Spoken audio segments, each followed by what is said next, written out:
This was a teenager. He said, no, you could have. I said, no. I was just saying, I was thinking. If I ever stood before crowds, it was him. It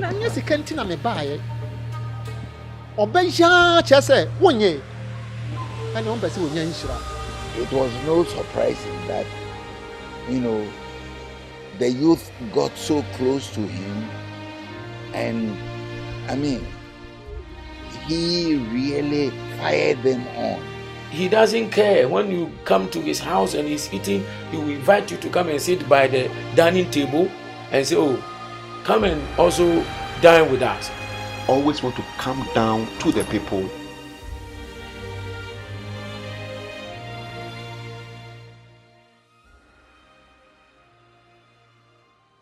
He was one leader at that time who was literally relating to the youth, giving the youth that opportunity for ministry. Isaac Ajare, Duncan Williams, Kwashi, and Seth Nyantechi.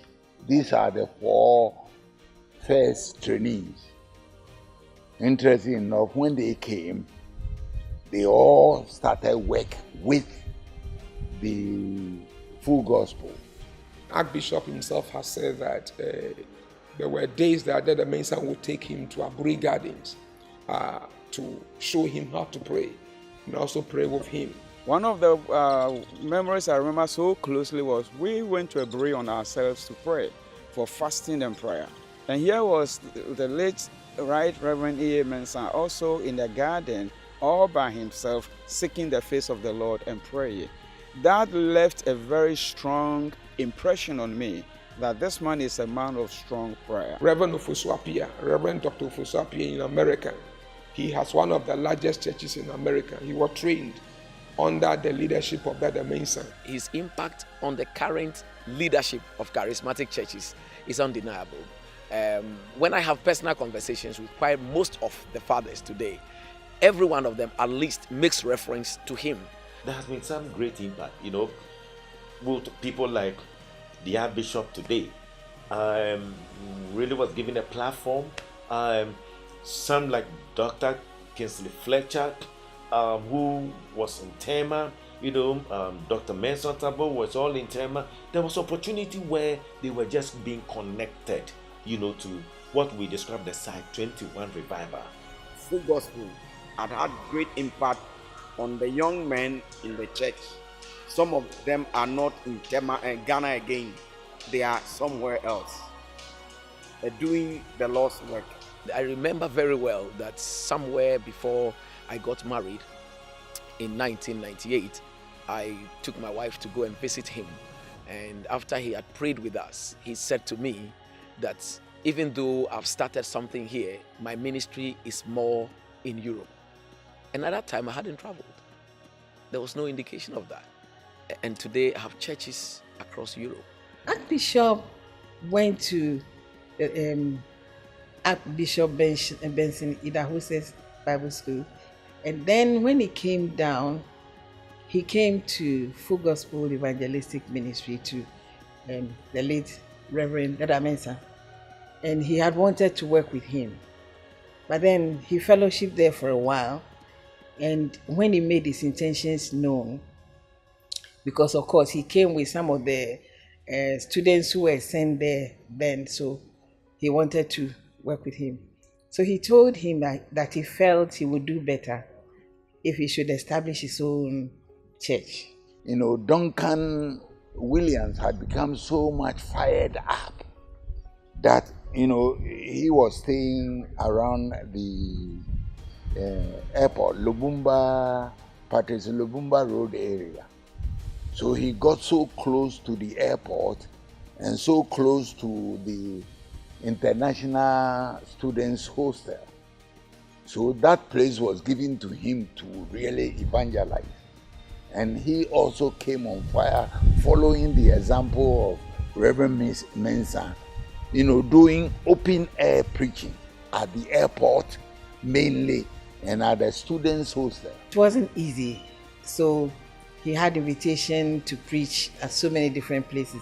In fact, the first place we met him was at Pentecost at Choco. he was asked to just come and minister. So he did. And that was when we met him. So we followed up to his house and at the airport residential area. And he told us that we could start something. So the three of us started something. That is my husband, myself, and him. So we started in the house. And then we were fellowshipping every Saturday. And he brought us down to Tema. And he said he would like to introduce us to a dynamic couple who were very good. So we did. And that was when we met Dada Mensah and Mama Mensah. In 1979, when we had the Rawlings thing, there was a shortage of petrol in the whole of Ghana. And therefore, we found it very difficult to go to Accra for church meetings and come back. But there was one day when we couldn't get petrol anywhere, and the gate too was almost at the empty stage. And we went to action at the airport residential area in Accra. After the service, I told Reverend Duncan Williams that I didn't have sufficient petrol which could take us around. So he said, okay, then in that case, he will place his hand on the car and pray so that whatever petrol was in the car should be able to bring us back to Tema. He prayed and we started. We came, as soon as we arrived at the gate here, the fire went off, which was the end of petrol in the car. So we took it that if it hadn't been for Reverend Duncan Williams' prayer, we wouldn't have been able to reach the gate here. So we thanked God for that.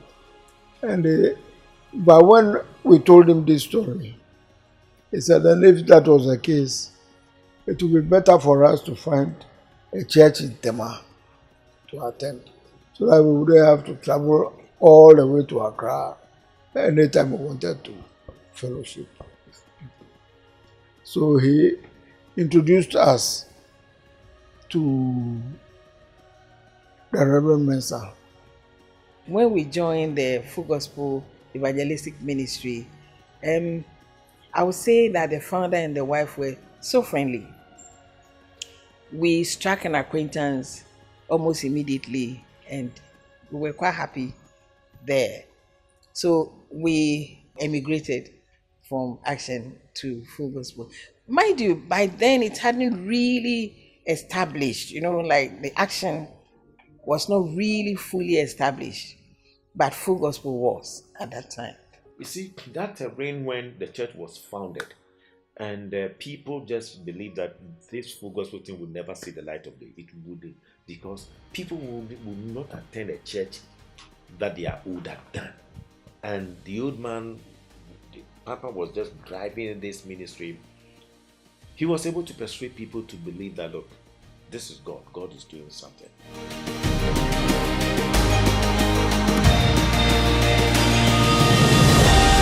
Dada wanted everybody to be saved.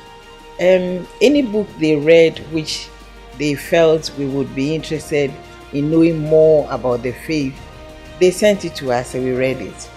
He would never give right to anybody without sharing the gospel with that person. Evangelism is our main task. By his commitment to prayer, evangelism, and holiness, he was known by some of these church leaders. He said that those who die in the Lord, they will have their rest and their works do follow them.